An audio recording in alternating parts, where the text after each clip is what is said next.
mapakinggan natin live ang DOH Press Con kasama si DOH USEC Maria Rosario Vergere.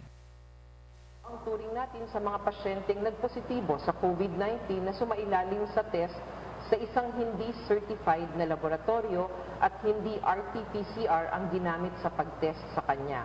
Kasama po rito ang mga nagpositibo gamit lamang ang ating mga rapid antibody test dahil tanging RT-PCR lang po ang gold standard natin sa pagdadiagnose ng COVID-19.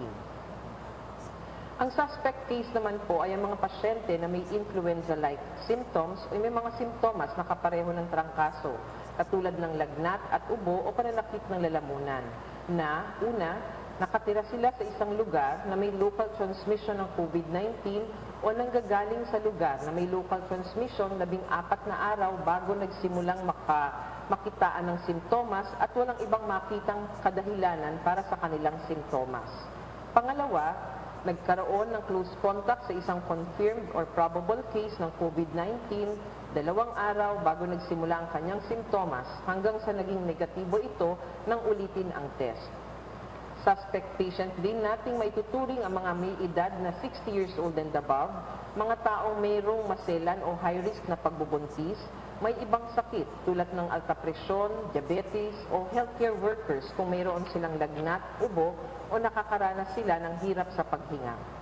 Ang mga nagkakaroon ng biglaang karamdaman sa baga na hindi matukoy ang dahilan at nagpapakita ng malubhang simptomas kaya't nangangailangang dalhin sa ospital ay maituturing na pong suspect case. Nais ko lamang pong linawin na hindi naman talaga nawala ang patients under investigation or PUIs natin. Sila po ngayon ay ang mga pasyenteng suspect or probable cases depende sa kanilang pinapakitang simptomas o kung saan sila nakatira o kung meron ba po silang travel history or history naman po ng exposure. Ang mga PUMs naman po or persons under monitoring naman ay hindi nawala sa ating bagong klasifikasyon dahil ating pong kinikilala at minomonitor ang mga naging close contact ng isang probable or confirmed case na kaso ng COVID-19. So ang ating mga persons under monitoring or PUM, sila po yung ating mga close contacts na atin pa rin pong binabantayan at minomonitor at pinag-isolate ng 14 na araw.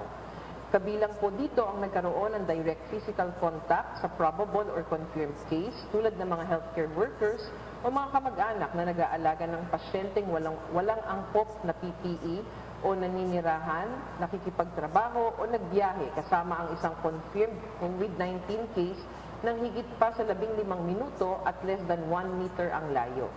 Ang mga naging close contact po ay mga pasyenteng may COVID-19 ay dapat pong sumailalim sa contact tracing at close monitoring para masubaybayan kung sila'y magkakaroon ng simptomas o sakit ng dahil na sila nga po ay high risk o mataas ang posibilidad na mahawa sila sa virus.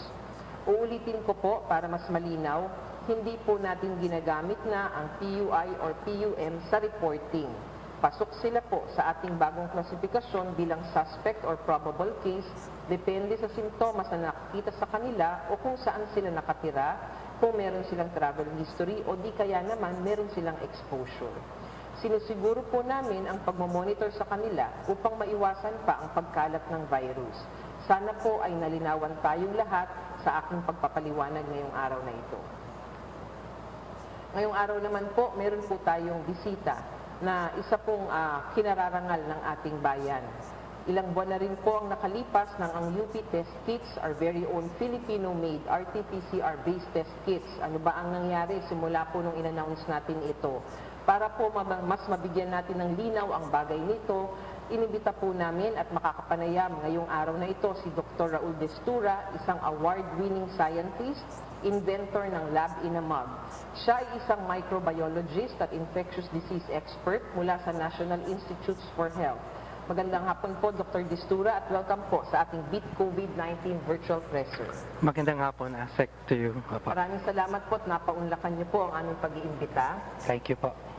Alam niyo po, sabik na po ang ating mga kababayan dito sa UP Test Kits dahil nung nag-umpisa po ang ating response ay nabanggit na po natin ito.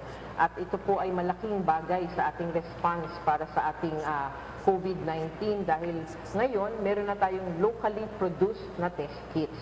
So Doc, maaari niyo po bang ipaliwanag sa amin kung ano po ba itong UP test kits at ano ang pinagkaiba nito sa mga test kits na ginagamit natin ngayon? Yung test kits na na-develop natin is also an RT-PCR test, katulad ng ginagamit natin ngayon. No? Ano siya, one-step test, meaning isa-isang run, na-identify mo na kaagad yung target, plus may internal control para malaman mo kung tama yung ginawa ng technologist doon sa assay. It's a PCR test as well, kaya confirmatory din siya doon sa virus. Pero ang ginawa naming design, direct na niyang tinatarget yung confirmatory genes para wala nang masyadong gray zone. No? At the same time, dumaan siya sa dalawang testing pathway. Yung una, yung tinatawag na analytical performance, ito yung tinest namin siya sa lahat nung pwedeng virus at bacteria na nasa baga. Dapat hindi siya nagpa-positive except sa coronavirus lang. At the same time, tinest namin siya kung gaano kababang virus ang kaya niyang i-pick up, no? Which is at 0.27 copies per 1 microliter. No? Very, very small, pwede niyang ma-amplify. So, ito yung usual na nire-report para mabigyan ng emergency use license kasi nga emergency. Kaya lang yung ating kit, dumaan pa sa additional para lang ano natin yung safety ng ating kababayan. Ito lang yung nagdaan sa field validation study. So ginawa ito ng third party para hindi walang bias kasi you cannot validate your own technology. So itong third party, ito yung ginawa ng mga epidemiologists natin sa Pilipinas. Tapos sinubmit nila yung report sa Food and Drug Administration. Tapos nung na-review ng third party yung report, binigyan na kami ng authority to market the technology. That was on April 3. So, since then, all out na ang manufacturing facility namin. To manufacture kit, we are currently manufacturing at 6,000 to 8,000 tests per day. And we're hoping to increase it further to 16,000 tests per day by May 1. No? Ang kit is already a full set. Mayroon na siyang COVID testing kit. May kapartner na siya na extraction kit. May kapartner na rin siyang viral transport medium plus the 2 swabs, nasopharyngeal at saka oropharyngeal swabs. Okay, so napakagandang balita po, no, para sa ating mga kababayan. Yung pong ating pinagkainip-inip na testing kits nandito na.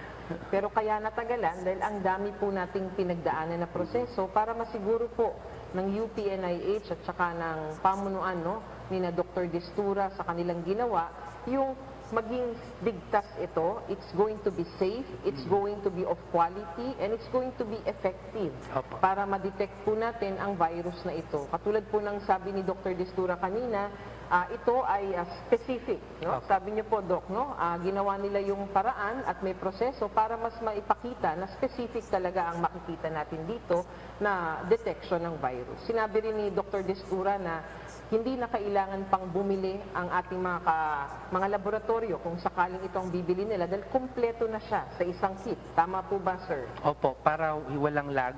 Okay, Para so walang lag. maganda pong balita yon dahil ngayon napapansin po natin sa ating mga laboratorio, bibili po tayo ng testing kits, wala pa po yung ibang kasama nitong testing kit na to, katulad ng mga reagents, extraction kits, yun pong ating mga transport medium. Pero itong sinasabi sa atin ni Doktor ay sila ay merong kompletong kit. Kaya mas madali na pong makakagawa tayo ng laboratorio na proseso kapag ka po ganitong kompleto ang ating kit. No? And sinabi rin po ni Doktor na ang kanila pong production per day ay 8,000? Tests. 8 to 10,000 tests per day, and they are gearing towards producing 16,000 tests per day. By May. So kung magkakaganito to, sir, no, tugmang-tugma po ito dun sa objective naman ng ating kagawaran na makarating tayo sa 8,000 at marami pa na test per day, na ito nga po ang ginagawang basihan ng ating mga eksperto para masabing talagang we are detecting those who are supposed to be detected if we reach that 8,000 tests per day. So, Doc, dun po sa mga binabalita natin, no, gusto ko lang namin pong masabi nyo, lagi po natin sinasabi na RT-PCR-based testing is the confirmatory test for COVID-19. Yun po bang mga local governments, para lang po sa kaalaman ng ating mga kababayan, marami na po bang nag-order sa inyo, especially here in Metro Manila? Dito sa Metro Manila, may mga nag-order na po, commitment to order, tapos yung iba may mga purchase orders na. Pero ang nire-require lang namin sa kanila na para hindi masayang yung kit, once they get the accreditation to run the tests, we will be there in full technical support. Last week, nasa local government unit kami ng Iloilo, train namin sila. Ang advantage nga lang is may mga molecular biologists sila from the Philippine Genome Center, Visayas. So parang one day lang gets na nila kaagad yung testing. And then we have the entire field implementation plan kasi funded pa ito ng DOST, yung first 26,000 tests. So, nag-identify, no, ititrain namin yung mga laboratories. Hihingi lang kami ng support sa DOH on how we can actually go into these laboratories para ma-facilitate namin yung mga travel ng tech team on how to use the kit. Kasi ang maganda, hindi siya masyadong iba doon sa binibili natin sa labas, no? Ang pagkakaiba lang is tinest siya based on the actual situation dito sa Pilipinas. Ito yung tinatawag na field validation. Kasi pwede tayong bigyan ng sobrang sensitive na number, sobrang specific na number, but that is based on laboratory performance data. Ang field, it takes into the account yung skill set ng gumagawa, gano'ng katagal na store yung sample. So yun ang totoong census speci, how it's being used in the field. And that's the best part na ginawa ng government natin, nag-field validation tayo ng local. Something we can be proud of actually. So right now, we are in full manufacturing gear. We have an initial 26,000 tests committed to the Department of Science and Technology. I think lalapit po yata sa office ng DOH on how we can go to the laboratories to start training them on how, I'm sure they already know kasi it's also a PCR test, on how to use pati yung tech support at saka analysis ng software on what's a positive, what's a negative, what's a probable. Finit din namin doon sa guideline natin on the current recommendation para hindi confusing yung lab at saka yung clinical classification. Yun ang advantage pag locally based yung pag-develop ng technology. So that's our current capacity. So we are opening the first testings of the kits now at the NIH tomorrow. Kasi logically naman kasi NIH kit, nakakaya naman kung hindi namin sila unahin. So it will be offered starting tomorrow at the NIH po. Yeah. Napakaganda nung sinabi ni Dr. Destura, no? Kasi binibigyan niyang halaga na ang bibigyan lang nila ng testing kits, pinapaalalahanan niya po ang mga local governments at saka yung ating mga laboratorio, ang bibigyan lang talaga at pagbibilan, no, nitong kanyang mga testing kits ay mga certified laboratories ng DOH. Ibig sabihin po, yung may kakayanan para gawin po ang mga test na ito.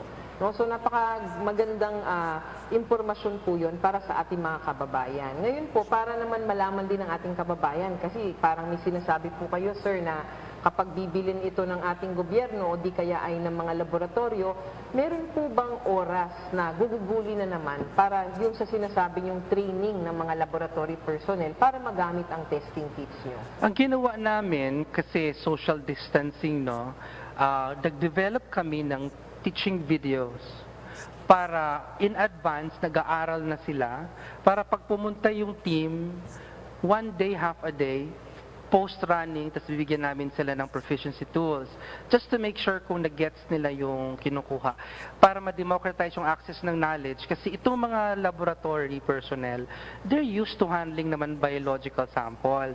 Ang kailangan lang idagdag yung skill sets on proper laboratory practices on doing PCR at the same time proper laboratory behavior on biological safety kasi syempre ayaw rin naman natin magkaroon ng laboratory acquired infection. So, yung module na ginawa namin is one and a half day kung first time silang magra-run ng test, one day kung sanay na silang gumawa ng tests. And then, they will still have to do the whole process of doing a return demo para mapakita na natutunan nila. Aside of that, there is a 24-hour tech support from all of this laboratory. Kung halimbawa, hirap silang basahin yung results by the software, we can do online tutoring with the pathologist para lang ma-empower din sila later on. Kasi after a while, masasanay na sila, less and less na yung need for a tech support. Ang advantage naman nito, kung matuto sila on these methods, it's not just now for this problem. Bio-preparedness na siya. Kasi di ba epidemics will always happen in this world, no? Oo. Kaya yun maganda yung nangyari. That's the good side of this program, na i-empower natin yung mga LGUs to respond better next time. Yeah. Opo. Napakaganda, no? Ang sinasabi po ni Dr. Destura, yung kanilang online training for biosafety and also this hands-on training naman, no? Yung report demo na sinasabi. Kasama na ho ito sa proseso ng pagsucertify natin ng laboratory. Kasi lahat po ng ating mga personnel na hahawak o mag-handle ng ganitong mga test ay kailangan sumasailalim sa ganitong training. And UPNIH has already been recognized by the Department of Health through our ITM na sila po yung training arm natin ngayon dito sa ating COVID testing. Kaya sila po ngayon ang nagbibigay nitong online training para sa ating mga medical technologists, molecular biologists, at iba pa hong magtatrabaho sa ganitong laboratorio. So, sir, kasi po ang nagkakaroon po minsan ng confusion, no? Sasabihin, may dinonate na 2,000 kits dito sa Pilipinas. At sinasabi ng iba, 2,000 lang ang dinodonate sa Pilipinas. Ang isa po bang kit, kasi hindi nila naiintindihan na ang isang kit maaring makapag-process ng 250 na test, yung iba naman nakakapag-process ng 50. Yun po bang sa inyo? Ilan po ba sa isang kit na meron tayo? Yung ginawa namin is based also on our capacity to run para hindi nasisira yung kit, no? So, yung isang kit is 25 reactions yan. Yan din yung maximum allowable physiologically ng isang medical technologist bago magkaroon ng problema sa resulta pag lumampas. So, para hindi rin masisira yung kit. So, ang ginawa namin, batch of 25. Para isa lang ang inilalabas mo sa ref to also protect the kit. Meron namang iba, 50. Ito naman yung dalawa ang medical technologist ang pwedeng mag-run. So, pwede nilang ilabas yung 50 reactions. May iba naman, 100, no? Ang dami, ang danger doon is mapi-freeze to na yung reagent, pwedeng masira na yung efficiency niya towards the end. Pero may technique din dyan, no? Pag ganyang karami, ang ginagawa lang namin sa laboratory, inaali ko para yung kung ano lang kailangan mo, yun din lang nila. I'm sure other labs does that to protect the integrity. So kaya kami, pag nag-a-announce, we avoid the word kit kasi very confusing. We use the word tests para alam namin na one test, one person. So pag sinabi namin our manufacturing capacity is at 6,000 to 8,000 a day, that's 6,000 to 8,000 people a day. So, kasi pag sinabing kits, that's only 240. Sabihin, ang konti. Hindi nila alam na ganun kadami yung test. So, that's why we decided, pag tinatanong kami, ilan ang manufacturing capacity, test na lang yung ginagama kong word para 1:1 yung study nila, yung pag-interpret ng tao sa atin. Ang galing po, no, na naiintindihan natin ngayon, no, yung mga common na confusion natin nung mga dati pa dahil nga po itong mga kits na ito ay sinasabing hindi naman talaga pang isang tao lang at kung hindi bibilang tayo ng maramihan. Katulad nung pong kaila Dr. Destura na testing kit, isa pong kit ay maglalaman ng 25 tests. So pwede pong 25 tao ang gagamit po ng isang kit. Yan po ang kagandahan, no, sa isang produkto na ginagawa locally kasi nai-adapt po doon sa sitwasyon natin dito sa ating bansa. Katulad po ng sinabi ni Dr. Destura, nagkaroon sila ng field trial. Ibig sabihin po, ginawa nila po ito talaga para maging angkop itong testing kit na ito at makita natin ang iba't ibang sitwasyon dito sa ating bansa para na iaangkop din po nila at naiaakma ang kanilang testing kit para dito. So sir, bibigyan ko kayo ng huling pananalita para makapagbigay naman po kayo ng impormasyon, makapagbigay po kayo ng message para sa ating mga kababayan. Thank you sa mga nagsusupport at saka sa Department of Health na binigyan kami ng pagkakataon i-present yung data para sa Department of Health at saka sa suporta. Iisa lang po ang kalaban natin dito sa Pilipinas, ang COVID-19. Bawat isang sektor ng society ay kailangan ibigay yung buo para matulungan natin ang Department of Health. Napakalaking challenge po ito sa bansa natin. So it cannot be done by one group only. Lahat tayo ay ini-expect ibigay yung role to play. Our role is as scientists. So we are the ones who are supposed to help the government and the Department of Health to provide the science, to provide the scientific levels of testing para matulungan at mabigyan sila ng maraming tools to combat this disease. So ang appeal ko sa lahat is let's be proactive. And let's follow what the advisories are because it's meant to protect everybody, no? Huwag na nating dagdagan yung stress level, no? Isa lang ang kalaban natin, coronavirus 19, and we will try to help the Department of Health from the science community as much as we can to give you all the tools that you need to combat the disease because you guys are doing a Herculean task right now. And we can only pray for your success and your safety, ma'am. Thank you very much for this opportunity to express our technology as well. Maraming salamat po, Dr. Destura. Kahanga-hanga po kayo. Kayo po ay bigay ng Diyos sa ating lahat dahil sa ngayon po na meron tayong ganitong hinaharap. Especially with our testing, it is a blessing na meron po tayong local producer, local scientist na nagbibigay sa atin ngayon ng kaukulang tugon dito sa ating problema ngayon. Maraming salamat po, Dr. Destura. Napakalaking bagay po ang naimbag nyo sa ngayong araw para sa ating mga kababayan na nagnanais malinawan tungkol sa mga bagay na ito. Ang inyo pong kaalaman ay tiyak na makakatulong upang maiwasan po natin ang mga fake news at haka-haka tungkol sa UP test kits. Mula po sa aming pamunuan, galing po kay Secretary Duque, maraming salamat Mr. Dr. Raul Destura at mabuhay po kayo. Maraming salamat. Thank you very much. Binabahagi naman po natin ngayon bilang good news nung Easter, naibigay na ho natin nung Easter Sunday, nung April 9, itong good news na ito. Gusto po naming ulitin uli na meron na po tayong Department Memorandum 2020-0153 na naglalaman ng ating interim guidelines for emergency hiring of health personnel in select hospitals and other health facilities. Layunin po ng Department Memorandum na ito na makapag-hire tayo ng sapat na healthcare workers na siyang magsusupplement sa kasalukuyan po nating workforce. Nais nating masiguro na napupunan natin ang pangangailangan ng ating mga COVID-19 hospitals kung kaya't dahil sa Department Memorandum na ito, maaari tayong kumuha ng mga karagdagang doktor, nurses, medical technologists, respiratory technologists, radiologic technologists, medical equipment technicians or mechanical ventilator technicians, nursing attendants, administrative assistants, administrative aid at iba pang posisyon kung kinakailangan.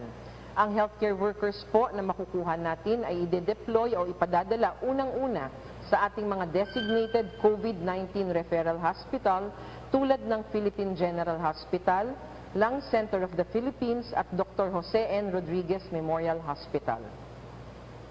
Magdi-deploy din po tayo sa ating mga temporary treatment facilities ayon sa klasifikasyon at definisyon nito sa DM 2020-0123. Ang iba po naman ay i-assign natin sa ibang DOH-designated diagnostic facilities. Meron din po tayo sa mga national at local na pampublikong ospital, pati na rin po sa mga pribadong ospital na ating dinidesignate na maaring humawak ng positibong kaso ng COVID-19. Bibigyan po natin ng priority ang 800 plus na volunteers na unang nag-sign up sa aming volunteer program na nailabas natin itong nakaraan. Kasalukuyan pong inaayos ng kagawaran ang mga detalye sa kanilang pagde-deploy tulad ng malapit na pagtitirhan at makakainan, gayon din ang mga kailangan nilang supplies upang masigurong mapoprotektahan sila sa laban natin kontra COVID-19. Aasahan niyo po na gagawin ng kagawaran ang lahat ng aming makakaya upang pangalagaan ang ating mga healthcare workers na siya namang nakikipaglaban para sa ating kaligtasan. Kaya naman po, sa ilalim ng Department Memorandum na ito, ang makukuha po ng ating mga healthcare workers ay makakatanggap po ng mga sumusunod na ito. Una, dagdag sa 20% premium base sa kanilang basic salary, COVID-19 Special Risk Allowance na 500 piso kada araw ng duty kasama ang mga araw na sila ay maka-quarantine, GSIS Group Insurance, hospitalization benefits na na-discuss na po ng ating PhilHealth, 100,000 kung sila ay magkakaroon ng COVID-19 habang nagtatrabaho, o o di kaya ay 1 million kung sakasakali at wag naman po sila ay mamamatay. Communication at transportation allowance na 1,000 kada buwan, PPEs, board and lodging o bahay na matutuluyan habang naka-duty or quarantine, psychosocial support at CPD units mula sa Health Human Resource Bureau ng Department of Health, medico-legal assistance, priority or preferential evaluation para sa mga bakanting posisyon ng kagawaran. Para po sa karagdagang impormasyon tungkol sa proseso ng pag-a-apply, maaari po kayong pumunta sa DOH Facebook page para sa mas detalyado at step-by-step procedures. Nakakatanggap pa rin po ang ating kagawaran ng mga reports ng ilan sa ating mga frontliners, COVID-19 patients at ang mga dating pasyente na gumaling na ay nakakaranas pa rin ng iba't ibang uri ng diskriminasyon sa kanilang mga komunidad. Kami po at ang Presidential Communications and Operations Office ay nakikiusap sa ating mga kababayan na itigil nyo na po ang panghaharas at pagdidiscriminate sa ating mga frontliners, COVID-19 patients at sa ating mga survivors.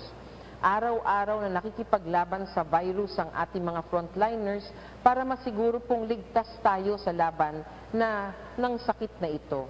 Tinitiis po nila na malayo sila sa kanilang pamilya upang masigurong ligtas naman ang ating mga pamilya.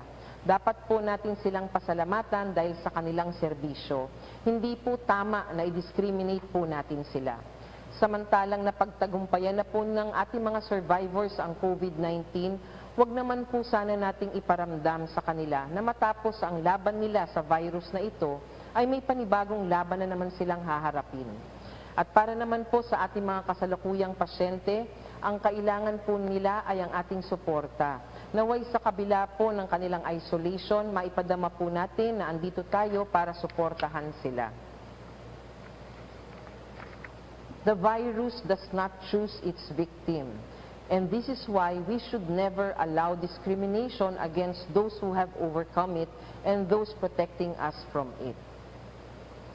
Nais naman po nating pasalamatan ang ating mga kababayan na patuloy pong sumusunod sa mga patakaran ng ECQ at namamalagi po sa loob ng kanilang mga tahanan. Alam po naming mahirap ito at maituturing pong sakripisyo. Salamat po dahil sa pamamalagi nyo sa loob ng inyong bahay. Sinisimulan nyo ang laban kontra COVID-19 sa inyong mga tahanan. Kayo po ang frontliner sa laban na ito. Kaya't salamat po for making sure that COVID-19 stops at your doorsteps. Sa inyong istrikto at tuloy-tuloy na pagsunod, mawawakasan po natin ang pagkalat ng virus na ito. Para naman po sa update ng bilang ng mga kaso ng COVID-19 sa bansa, ngayong linggo, April 19, meron po tayong 172 na naitalang bagong kaso ng COVID-19 positive patients. Ang total po ng COVID-19 positive ay 6,259. Nakapagtala rin po tayo ng 56 na karagdagang pasyente na nakarecover mula sa virus. Meron na rin po tayong 572 recoveries as of today. Kasama po sa mga naitalang nakarecover ay ang mga pasyenteng nakakonfine at mga pasyenteng may mga positive, mild, and asymptomatic cases na nakarecover mula sa kanilang self-isolation at home quarantine. Subalit 12 naman po ang naitalang pumanaw sa COVID-19. Ang total number ng COVID-related deaths in the country is 409. Kami po ay taus-pusong nakikiramay sa mga pamilya at kaibigan na naulila ng ating mga kababayang pumanaw dahil sa virus na ito. Nais po lamang naming ipabatid na ang operasyon po ng RITM ay kasalukuyang nakascale down upang bigyan daan ang ilang safety measures para masiguro ang kaligtasan ng ating mga healthcare workers. Maari po itong makaapekto sa pagtatala natin ng number of cases sa mga susunod na araw. Pero hindi ibig sabihin ay titigil ang kanilang operasyon. Para po sa karagdagang impormasyon, maaari po kayong pumunta sa ating COVID-19 tracker na makikita sa www.doh.gov.ph COVID-19 tracker. Para naman po sa ating question and answer portion, mula po kay Jihan of ANC, what is the progress in providing PPEs to all hospitals? When will testing for frontliners happen? What kind of stopgap measure should be done when dozens of doctors and nurses are quarantined? So tinatanong po ni Jihan from ANC, ano daw po ang ating progress sa pagbibigay po ng PPE sa ating mga ospital? Kailan daw po ba matetest ang ating mga frontliners? At ano nga pa po daw ang ginagawa natin kung ngayong may sitwasyon tayo na ang ating mga doktor at mga nurses ay naka-quarantine? Patuloy po ang distribution natin ng PPE sa iba't ibang ospital. Magmula pa ho nung Abril na first week, 5 batches na po ng PPE ang dumating at na-distribute sa ating bansa. Ang pinakahuling batch po ng PPE ay naibahagi po natin sa 13 na ospital at quarantine facilities. 900,000 sets po ang na-procure ng PSDBM kada buwan. Bukod pa sa mga donasyon na dumadating, nakatanggap din po tayo ng 30 BiPAP machines mula sa Fujian Provincial Hospital at ito po ay ipinagkaloob na natin sa 5 ospital. Pinapatupad na po ng DOH ang ating expanded testing kung saan sasailalim na rin sa testing para sa COVID-19 ang ating mga frontliners lalo na't sila po ay may risk na mahawa sa naturang sakit. Katulong po natin dito ang mga local government units at mga certified na laboratorio at testing centers. Tungkol naman po sa ating health human resources, kagaya po ng naibalita ko kanina, inilunsad na po ng DOH ang emergency hiring ng mga healthcare workers na may kaukulang mga benepisyo. Ito po ay upang paigtingin natin ang kakayahan ng ating healthcare system na magbigay serbisyo sa mga panahong ito. Mahalaga din po ang distribution ng ating PPEs upang proteksyonan ang ating mga healthcare workers nang hindi sila mahawa sa COVID at sumailalim sila sa quarantine. Galing naman po kay Claudette Mocon Siriaco of Business Mirror, COVID-19 is clearly very contagious. Those discarded masks, gloves, and other personal protective equipment could be potential sources for the virus to spread.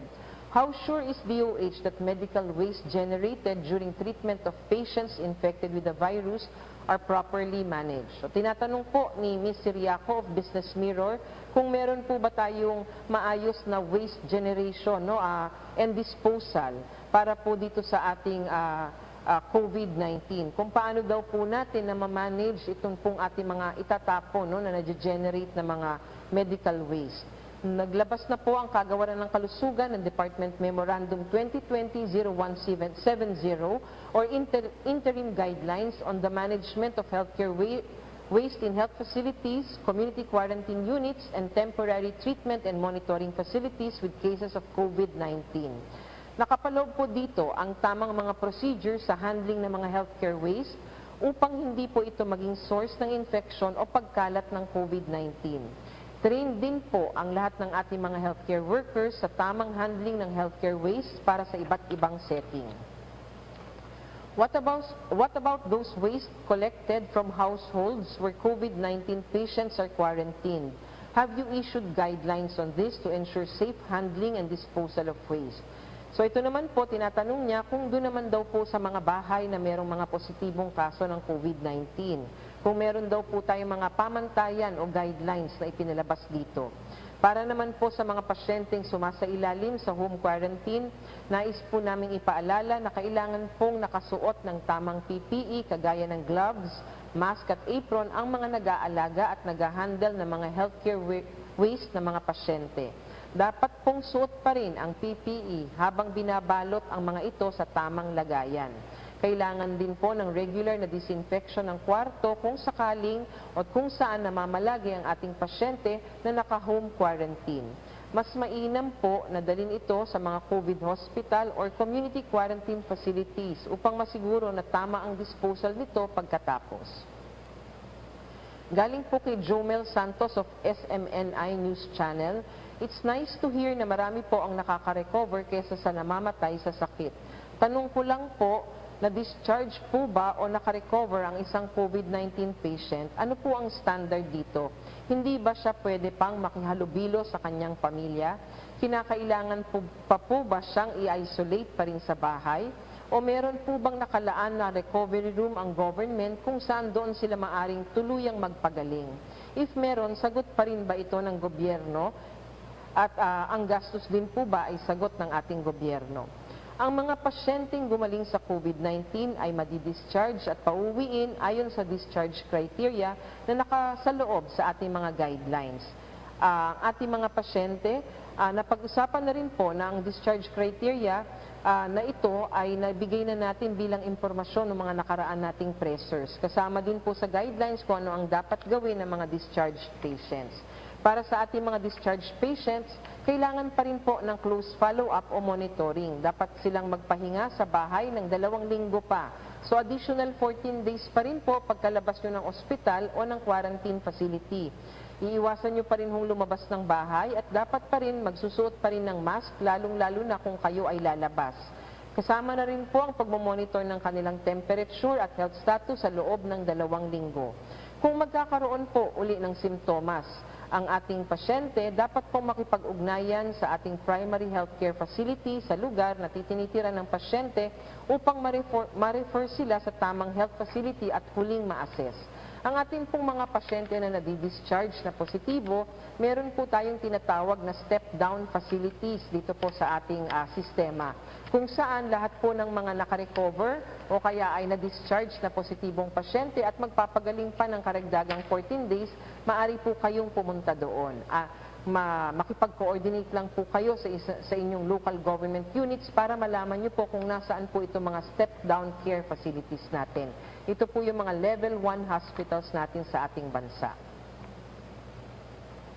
Bago po tayo magtapos, inaanyayahan po namin kayong puntahan ang ating pinakabagong website, ang ating COVID-19 healthypilipinas.ph.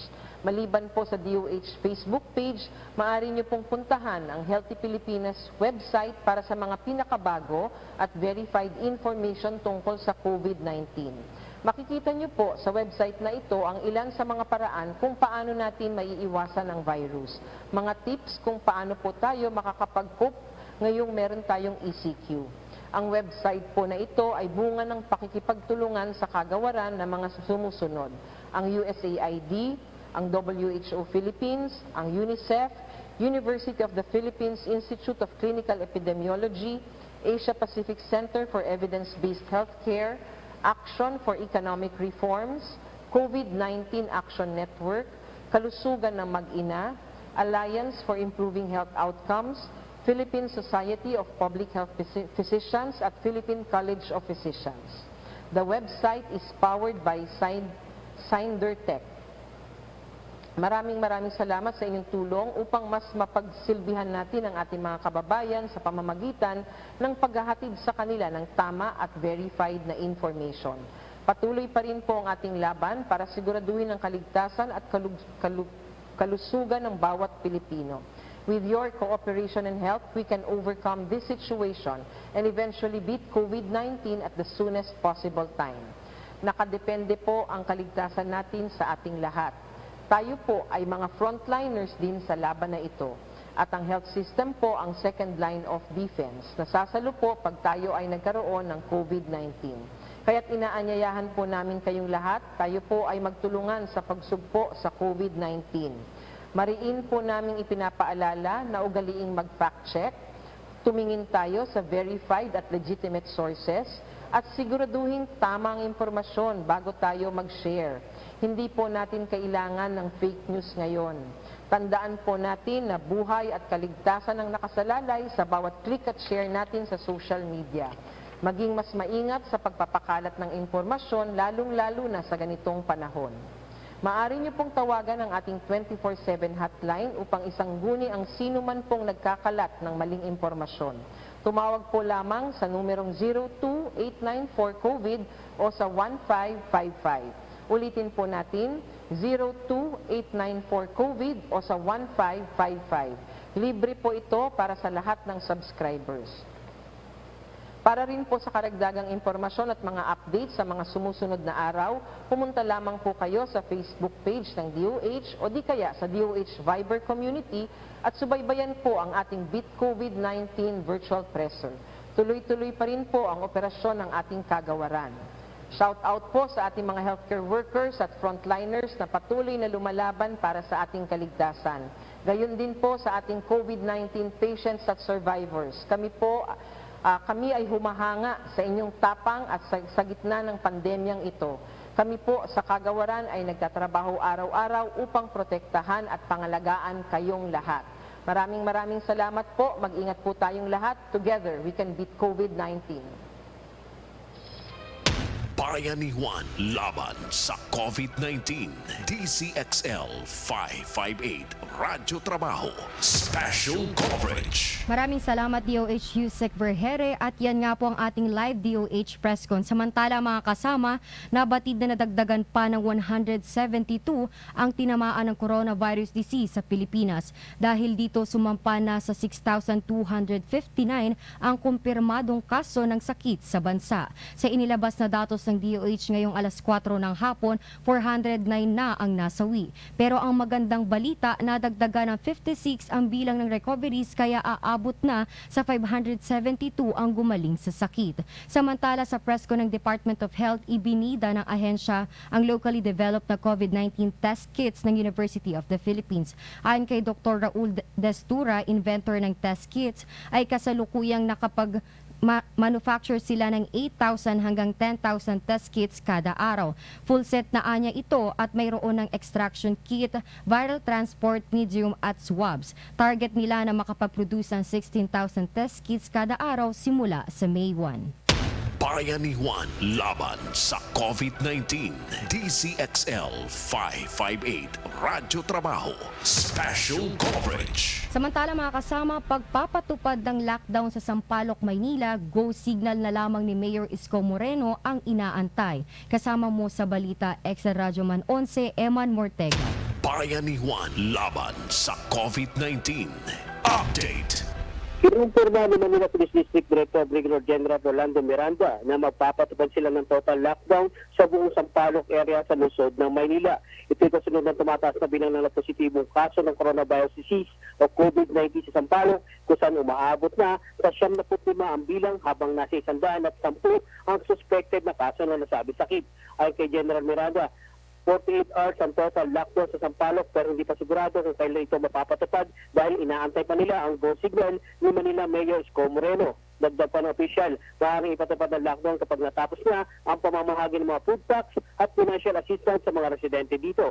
Unang kumalat sa social media na isasara ang buong Sampaloc ng 48 hours mula April 20 alas 8 ng gabi hanggang April 22 ng alas 8 ng gabi, kaya't na-alarma dito ang mga residente. Pero sa ngayon, wala pa naman ignatak ng petsa ang lokal na pamahalaan maging ang Manila Police District kung kailan sisimulan ang nasabing lockdown sa Sampaloc area.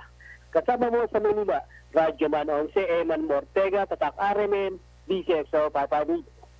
Bayanihan laban sa COVID-19. DCXL 558 Radyo Trabaho Special Coverage. Sa kaugnay pang balita mga kasama, ipapadala ng Interagency Task Force kay Pangulong Rodrigo Duterte ang mga rekomendasyon nito tungkol sa Enhanced Community Quarantine sa April 25. Ayon kay DILG Secretary Eduardo Año, sa Lunes haharap sa IATF ang mga epidemiologists, scientists, mathematicians at iba pang professionals kung saan ang kanilang sasabihin ay pagbabasehan ng magiging desisyon ng task force. Pero ang Pangulo pa rin anya ang magdedesisyon kung aalisin na, imomodify o i-extend ang ECQ. Kaugnay naman ang banta ni Pangulong Duterte na mala martial law na pagpapatupad ng quarantine measure, sinabi ni Año na hindi nila ito ipatutupad sa buong bansa. Pero maaari nila itong gawin sa mga lugar na pinakaapektado ng COVID-19 at sa lugar na marami ang paglabag sa lockdown. Samantala mga kasama, ipinapasa publiko ni Senate President Vicente Sotto III ang pangalan ng mga nabigyan ng cash assistance sa ilalim ng Social Amelioration Program o SAP ng pamahalaan. Kasunod ito anya ng mga reklamo na hindi natanggap ang ayuda ng mga taong dapat ay kwalipikado sa SAP alinsunod sa Ipinasang Bayanihan Act ng Kongreso. Ayon kay Sotto, dapat na i-upload ng DSWD sa website nito ang pangalan ng mga individual na nakatanggap na ng cash grant gayon din ang mga lugar na sakop nito sa ngalan na rin ng transparency. Sa pamamagitan nito, matitiyak ng pamahalaan sa publiko na talagang naipamahagi at natanggap na mga benepisyaryo ang pera. Nakukulangan din si Soto sa isinumiting ulat ni Pangulong Duterte sa Kongreso kung saan nakasaad na 80 billion pesos mula sa 100 billion pesos na inilaan para sa SAP ngayong Abril ang nailabas na. Hindi naman kasi anya nabanggit ulit ang detalye hinggil sa kabuang bilang ng recipients, lugar at breakdown ng halagang ibinigay sa mga barangay o LGUs. Punto pa ng senador, ang pagsasapubliko sa pangalan ng mga benepisyaryo ay makakatulong din para matukoy ng mga mambabatas ang pagkakamali sa sistema ng pamamahagi ng ayuda, gayon din ang mga posibleng pag-abuso ng local at national social welfare executives. Manatiling Bayanihan laban sa COVID-19. DCXL 558 Radyo Trabaho Special Coverage. Manatiling nakatutok sa mga programa ng DZXL at para sa iba pang balita, bisitahin ang aming website rmn.ph at sa aming official Facebook page RMN DZXL 558 Manila. Ako si Radyoman Kate Solo ng DZXL 558 Tatak RMN. Ang oras natin mga kasama, 3 minuto makalipas ang alas 5 ng hapon. That time check was brought to you by ACS Manufacturing Corporation, ISO certified, world-class quality. ACS 24 hours of germ protection. Shield Bad Soap, Shield Bad Soap. 24 hours of germ protection. Shield Bad Soap, Shield Bad Soap. Protektahan ang kalusugan ng pamilya. Mag-Shield Bath Soap regularly. Kills 99.9% ng germs at recommended pa ng Philippine Nurses Association. Shield Bad Soap, Shield Bad Soap. Shield. Galit sa sakit, may malasakit. Shield Bath Soap. Manufactured by ACS Manufacturing Corporation. ISO certified. World-class quality. ACS. Lumayo sa peligro.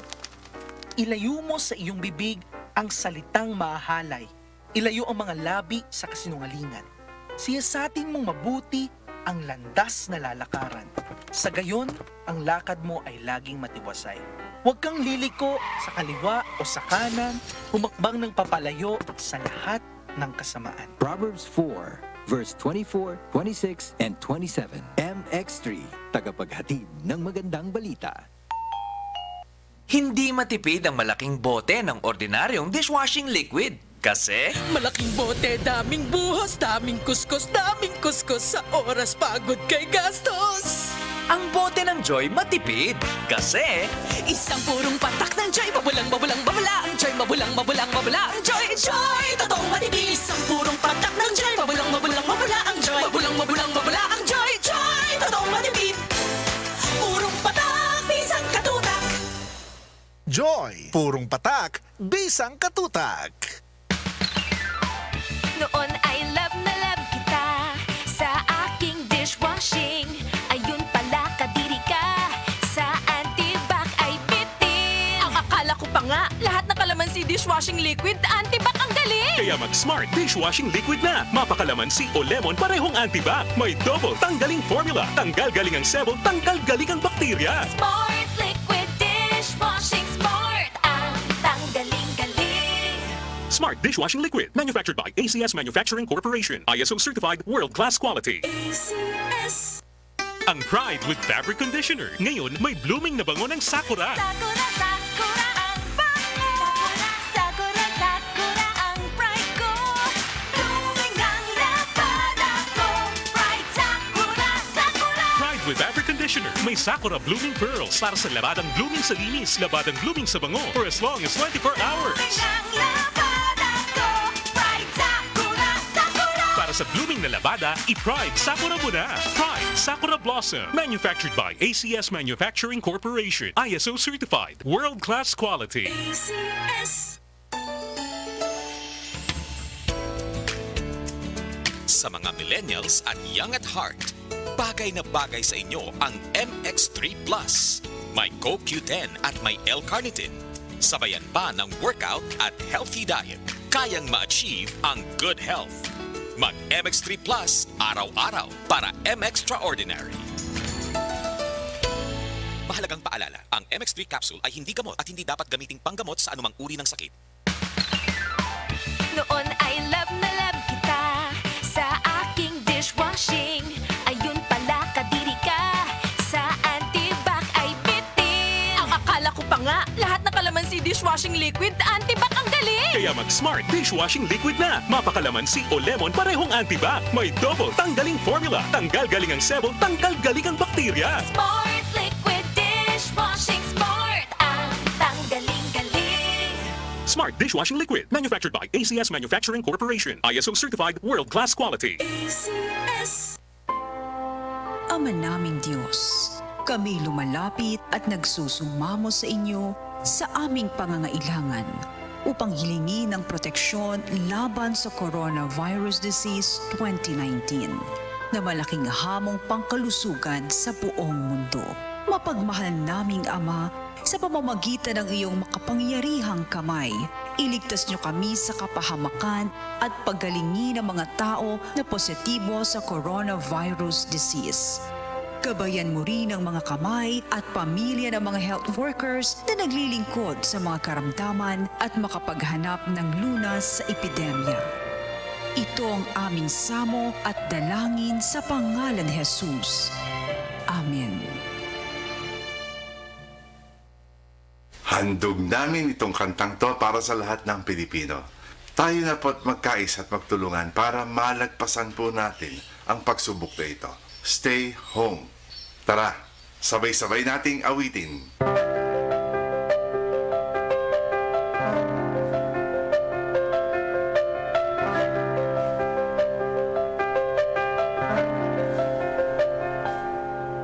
Sawari mo'y nag-iisa. Lahat kanya-kanya. Ngunit di man nagsasama. Kaya pang magkaisa. Isa sa pag-iingat. Isa sa ating dasal.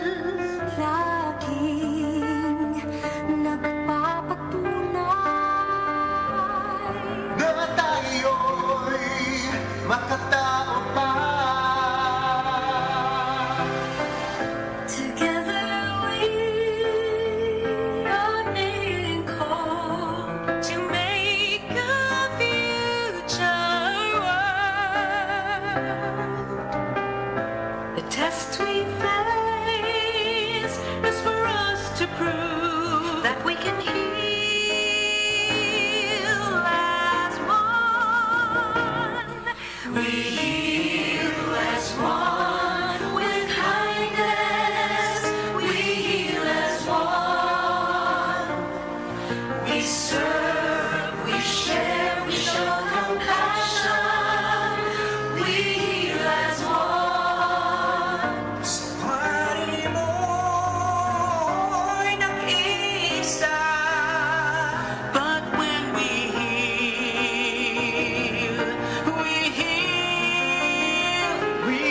as one.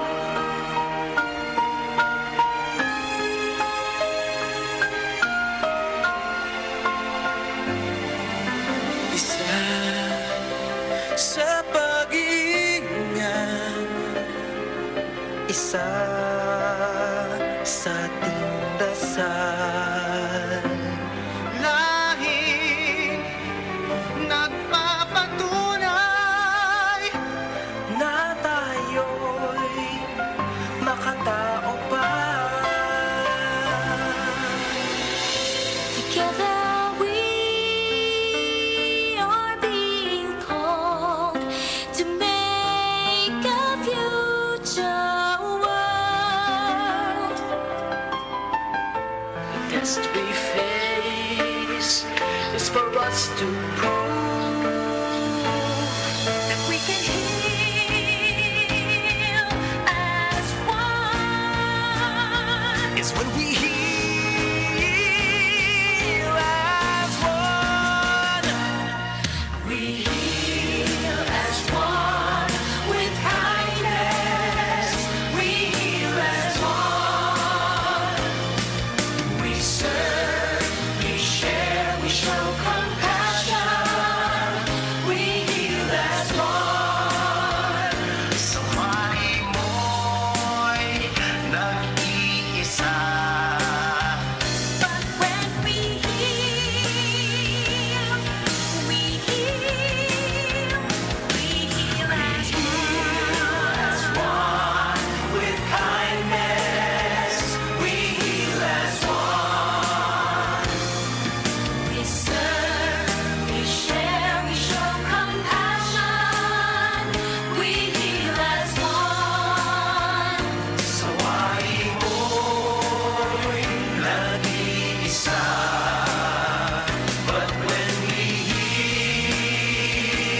Lumipas at magbago ang panahon.